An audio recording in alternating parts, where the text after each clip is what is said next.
Hello everyone, I am Adarsh Pathak and I am a second year MSc student at Indian Institute of Technology Indore.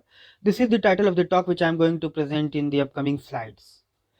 Here we can see the evolution of our universe from the Big Bang on the left hand side to the current scenario when present galaxies and stars can be observed. In this wide area of research, my interest basically lies within cosmic dawn and epoch of reionization era. And we all know that this era can be probed quite well directly with the 21 centimeter line emission from the neutral hydrogen atoms, which is of our interest also. Second, if I'm talking about the reionization, then we know that various source models can ionize rhizome in one or more different fashion. So, in order to know about the reionization in a greater depth, we have to know about the different sources. Here, I have mentioned the four such source models. The first and the last source model mentioned here are basically known to emit ultraviolet photons, while the middle two are known to emit hard X-ray photons and soft X-ray photons respectively. Now, these four source models can be taken in different ratios to define the 7 reionization scenarios which I have mentioned here. These are the 7 reionization scenarios which are basically being used in my work to analyze the evolution of largest ionized region by using the largest cluster statistics. Here we can see the 21 centimeter brightness temperature map for all these 6 reionization scenarios.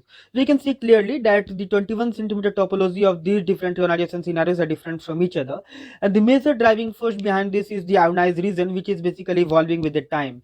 And the instant when all these ionized regions basically merge together and become a part of the interconnected region, that particular instant is known as the percolation, which will be the important point in my project to be considered. Now, what are the steps which I have basically used? So, I am using the Sufjan2 algorithm, which is a publicly available code. It determines the shapes and size of the ionized regions at different redshifts or neutral fractions. So, it basically triangulates the surfaces on the basis of the threshold which we have given corresponding to the cluster which we are interested in. And it basically stores the vertices of all these triangles and use them to calculate the various Minkowski functionals. These are the four Minkowski functionals which I am talking about. This four Minkowski functionals gives information about the geometry and topology of my ionized region. Now, once we have these four Minkowski functionals, we can basically divide them, or we can take them in different ratios to define the three shape finders as thickness, width, and length. These three shape finders can again be taken in different ratios to define two-dimensionless quantities, which are planarity and filamentarity. This planarity and filamentarity basically describes the topology of our object, that whether the ionized region which we are considering could have a planar, filamentary, spherical, or even kind of topology. This can well be explained with these two-dimensionless quantities. So, in a nutshell, what we are actually doing, we are using the simulated H1 centimeter from the map from different ionization scenarios. And then I'm using the Sufjan2 algorithm, and by using a step finding technique, I'm extracting the values of LCS and several other parameters which are of my interest. And then I'm analyzing the evolution of LCS. So, what are the results on the basis of these discussions which we have got so far? Let us discuss them now. This figure shows the variation of neutral fraction with the redshift. The reionization history which I am showing here is going to be same for all reionization scenarios which I have discussed so far. So let us concentrate on the first result. This shows the variation of number of isolated clusters found by different ionization scenarios in log scale with the neutral fraction. We can see clearly that initially NC is increasing, reaches its maximum at percolation, and after that it decreases in size. Especially if I'm talking about scenarios like UIB dominated or somehow SX are dominated, the NC or number of isolated clusters will be largest as compared to the scenarios like PLN is equal to 2 and 3, which are having the least number of isolated clusters. But at the same time, the size of the largest cluster is larger as compared to the previous one. Now, this result shows the variation of largest cluster statistics with the neutral fraction. Largest cluster statistics is basically the ratio of the volume of largest ionized region with the volume of all ionized regions in our simulation box. So we can see clearly that the variation of LCS here which we have shown with the neutral fraction, the value of LCS before percolation is very low. Here the vertical dashed line shows the point of percolation for all reionization scenarios, and after percolation it has been observed that the LCS is increasing drastically and there is a sharp increment in LCS value. So what we can conclude here, we can conclude that before percolation it is very difficult to distinguish between the largest ionized region and another ionized regions, but after percolation this distinction can be made quite easily, as the largest ionized region will become the dominant one after percolation.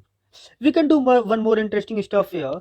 The reionization scenarios, which are basically percolating at high neutral fraction, can be grouped in inside out reionization, and the scenarios which are percolating at lower neutral fraction can be grouped in another category, which is basically the outside in reionization.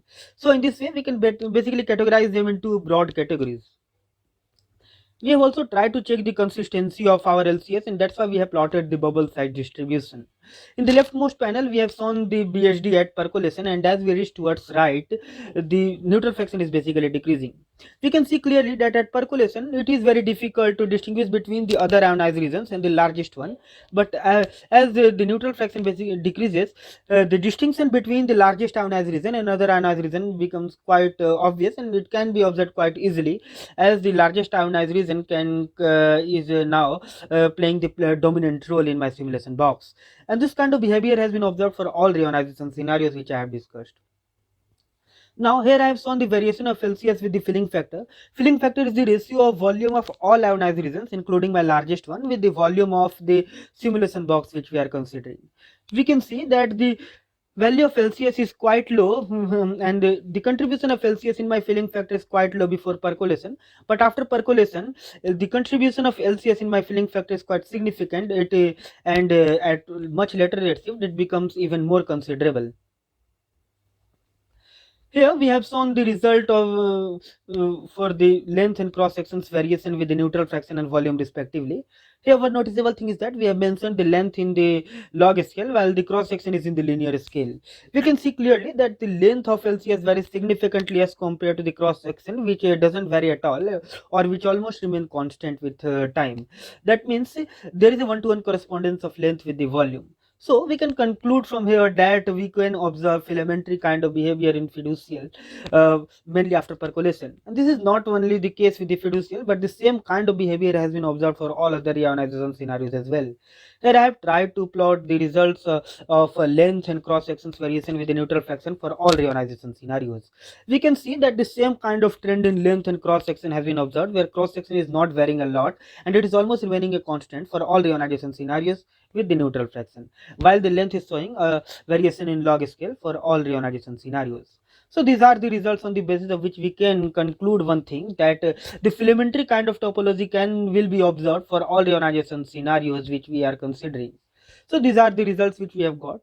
So what we can conclude finally, we can basically distinguish between the different reionization scenarios on the basis of LCS evolution. If we want to categorize them into broad categories, that is inside out and outside in, then LCS is a robust technique to do the same. In order to check the consistency, we have also plotted the bubble size distribution by using FOF algorithm, and we have concluded that both of them are showing the same kind of evolution of my largest ionized region. That's all from my side, and please feel free to ask any question.